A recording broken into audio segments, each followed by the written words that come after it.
Good morning students. Class 10th विषय गणित और प्रश्नावली अपने शुरू कर रहे हैं 12वीं वृत्त के बारे में। तो वृत्त के बारे की जो प्रश्नावली है उसको शुरू करने से पहले अपनी जो बेसिक जानकारी है इसकी उसको प्राप्त करेंगे। तो उसके बारे में जानते हैं। कुछ बातें आप जानते होंगे तो कुछ आपके लिए नहीं होगी, तो अपने सारी ही चीज़ों का रिवीजन पहले करेंगे और फिर ही अपनी प्रश्नावली शुरू करेंगे।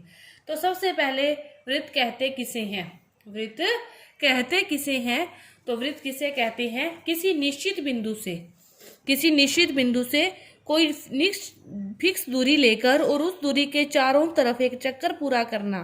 उस बिंदु के चारों तरफ उतनी ही दूरी रखते हुए एक चक्कर पूरा करना और वापस उसी स्थान पर पहुंचना क्या कहलाता है? वृत्त कहलाता है। क्या कहलाता है? वृत्त। और ये निश्चित जो बिंदु होता है ये क्या कहलाता है? इसका केंद्र कहलाता है। ये निश्चित बिंदु केंद्र कहलाता है। और इस निश्चित जो दूरी होती है, जितनी दूरी अपने, और इसे निश्चित दूरी को क्या कहते हैं? जिस दूरी को लेकर एक चक्कर पूरा गया, इस दूरी को क्या कहते हैं? त्रिज्या कहते हैं। इस दूरी को त्रिज्या कहते हैं। और ये चारों तरफ जो चक्कर लगाते हैं, ये दूरी, चारों तरफ की दूरी, ये क्या कहलाती है? परिधि। बाहर का जो एक चक्कर है इसका, ये क्या कहलाती है? परिधि कहलाती है।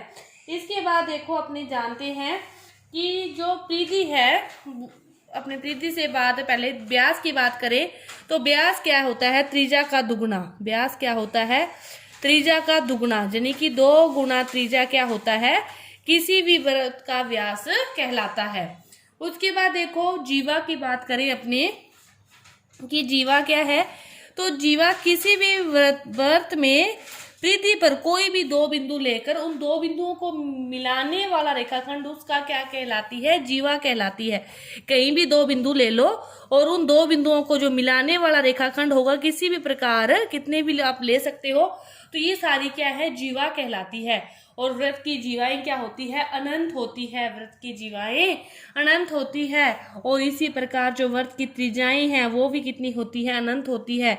क्योंकि ये आपके पास देखो सर्कल है, ये आपका बिंदु है, चाहे इस तरफ खींच लो, चाहे इस तरफ, चाहे इस तरफ, इस तरफ, इस तरफ, कैसे भी खींच लो, तो इसकी जो त्रिज्याएं हैं वो भी कितनी होती है? अनंत होती है। और जीवाएं भी कितनी होती है? अनंत होती है।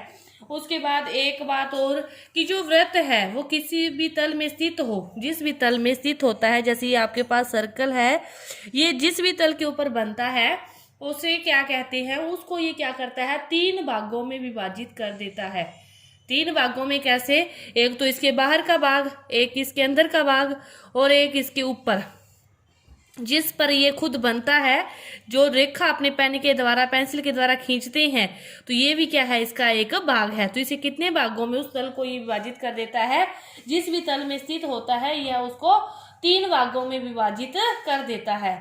इसके बाद देखो अपने बात करें बहिर्भाग की और अंतःभाग की, तो इस सर्कल के ये बाहर का जो सारा भाग है ये तो क्या कहलाता है?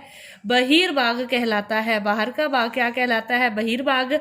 और ये अंदर का भाग क्या कहलाता है? अंतःभाग। अंदर का भाग क्या कहलाता है? अंतःभाग। बाहर का बहिर्भाग और अंदर का अंतःभाग। अपने बात करें, जैसे अपने पास ये सर्कल है कि ये बिंदु O है, ये कौन से भाग में स्थित है? ये है अंत्य भाग में स्थित है।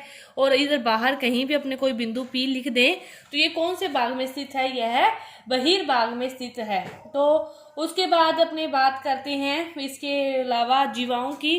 जीवा की बात और करें कि ये जीवा है, यहाँ से ये जीवा है, ये जीवा है, ये जीवा है। इसी प्रकार ये वृत्त का केंद्र है। तो ये जो आर पार वृत्त के केंद्र से गुजरने वाली और परिधि के दोनों तरफ जो मिलती है, ये क्या है? परिधि के दोनों तरफ मिल रही है, 2 बिंदुओं पर मिल रही है, तो ये क्या है? जीवा भी है। और केंद्र से इस तक की दूरी, परिधि तक की दूरी क्या कहलाती है? त्रिज्या कहलाती है। और त्रिज्या का दुगुना क्या होता है? व्यास होता है। मतलब आप इस बात को ऐसे समझोगे कि कोई भी जीवा जो वृत्त के केंद्र से गुजरती है वह वृत्त का व्यास भी होती है। जो वृत्त के केंद्र से गुजरती है वो हर जीवा त्रिज्या की दुगुनी होगी और वही क्या होगी? वृत्त का व्यास भी होगी। वही क्या होगी? वृत्त का व्यास भी होगी। इसके बाद अपने चाप की बात करें तो इसकी परिधि पर कहीं भी अपने चाप काट सकते हैं। वृत्त की परिधि पर तो व्रत की वृद्धि पर जैसे ये चाप काटा है तो ये अब हर चाप इसको दो भागों में विभाजित करता है। एक चाप, एक ये हो गया, एक ये हो गया। तो ये वाला चाप तो क्या कहलाएगा, लघु चाप, और ये वाला चाप क्या कहलाएगा, दीर्घ चाप कहलाएगा। ये क्या कहलाएगा, दीर्घ चाप कहलाएगा। और जीवा की एक बात रहेगी कि जो व्रत की सबसे बड़ी जीवा होती है वो कौन सी होती है, व्यास ही होती है। इसको आप ध्यान से देखोगे इस बात को समझने के लिए कि ये आपके पास सर्कल है, ठीक है, और ये केंद्र है।